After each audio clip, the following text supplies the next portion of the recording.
찬송가 292장 찬송 드리겠습니다. 주 없이 살 수 없네 죄인의 구주여, 그 귀한 보배 피로 날 구속하소서. 그 주의 사랑으로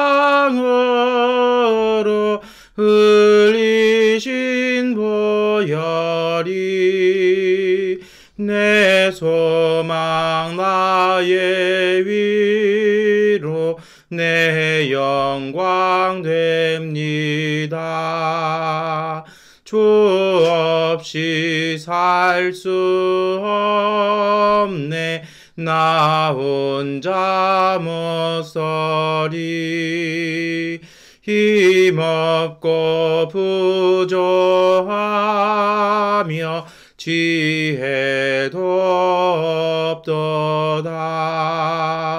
내 주는 나의 생명 또 나의 힘이라. 주님을 의지하여 지혜를 얻으리. 주 없이 살 수 없네 내 주는 아신다. 내 영의 깊은 간구 마음의 소원을 주밖에 나의 마음 네 알아주리요. 내 마음 위로하사 평온케 하시네. 주 없이 살 수 없네 세월이 흐르고 이 깊은 고독 속에 내 생명 끝나도 사나운 풍랑일 때 날 지켜주시니 내 곁에 계신 주님 늘 힘이 됩니다. 아멘. 사도신경으로 신앙 고백 드리겠습니다. 나는 전능하신 아버지 하나님 천지의 창조주를 믿습니다. 나는 그의 유일하신 아들 우리 주 예수 그리스도를 믿습니다. 그는 성령으로 잉태되어 동정녀 마리아에게서 나시고 본디오 빌라도에게 고난을 받아 십자가에 못 박혀 죽으시고 장사된 지 사흘 만에 죽은 자 가운데서 다시 살아나셨으며 하늘에 오르시어 전능하신 아버지 하나님 우편에 앉아 계시다가 거기로부터 살아있는 자와 죽은 자를 심판하러 오십니다. 나는 성령을 믿으며 거룩한 공교회와 성도의 교제와 죄를 용서받는 것과 몸의 부활과 영생을 믿습니다. 아멘. 찬송가 310장 찬송 드리겠습니다. 하나님의 은혜로 있을 데 없는 자 왜 고소하여 주는지 난 알 수 없도다. 내가 믿고 또 의지함은 내 모든 형편하시는 주님 늘 보호해 주실 것을 나는 확실히 아네. 왜 내게 굳센 믿음과 또 복음 주셔서 내 마음이 항상 편한지 난 알 수 없도다. 내가 믿고 또 의지함은 내 모든 형편하시는 주님 늘 보호해 주실 것을 나는 확실히 아네. 왜 내게 성령 주셔서 내 마음 감동해. 주 예수 믿게 하는지 난 알 수 없도다. 내가 믿고 또 의지함은 내 모든 형편하시는 주님 늘 보호해 주실 것을 나는 확실히 아네. 주 언제 강림하실지 혹 밤에 혹 낮에 또 주님 만날 그곳도 난 알 수 없도다. 내가 믿고 또 의지함은 내 모든 형편하시는 주님 늘 보호해 주실 것을 나는 확실히 아네. 아멘. 고린도후서 3장 12절부터 18절까지의 말씀을 세 번역본으로 함께 읽겠습니다. 우리는 이런 소망을 가지고 있으므로 아주 대담하게 처신합니다. 모세는 이스라엘 자손이 자기 얼굴에 광채가 사라져 가는 것을 보지 못하게 하려고 그 얼굴에 너울을 썼지만 그와 같은 일은 우리는 하지 않습니다.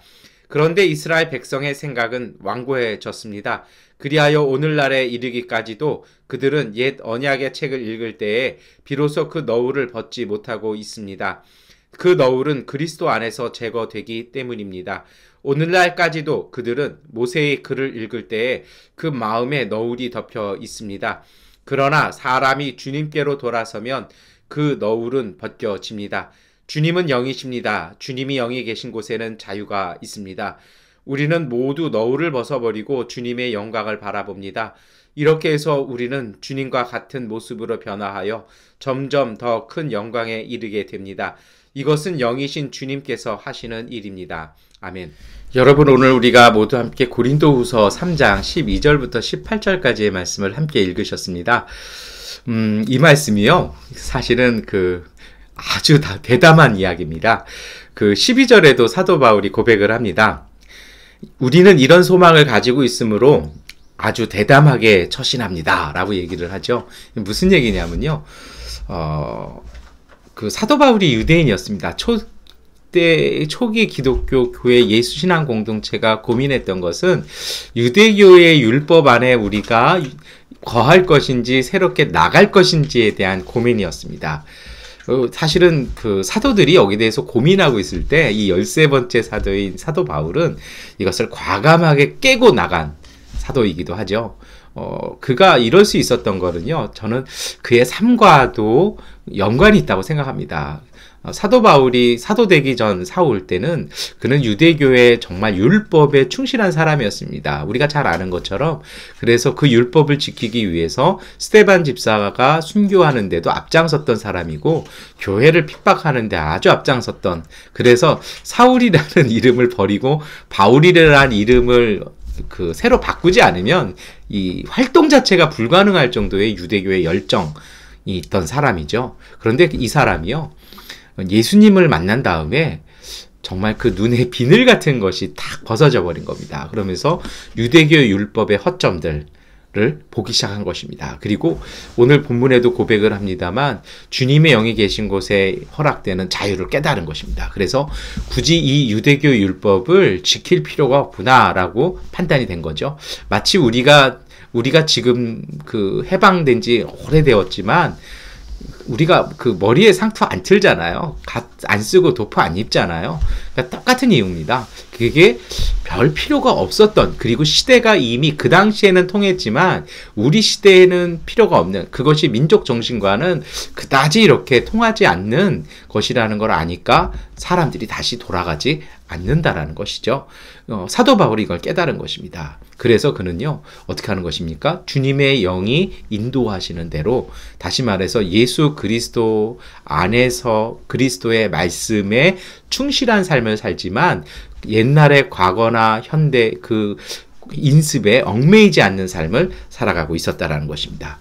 오늘 우리에게도 이것은요, 굉장히 중요한 의미가 있습니다. 여러분, 우리가 신앙생활하면서 하나님은 항상 우리보다 앞서가십니다.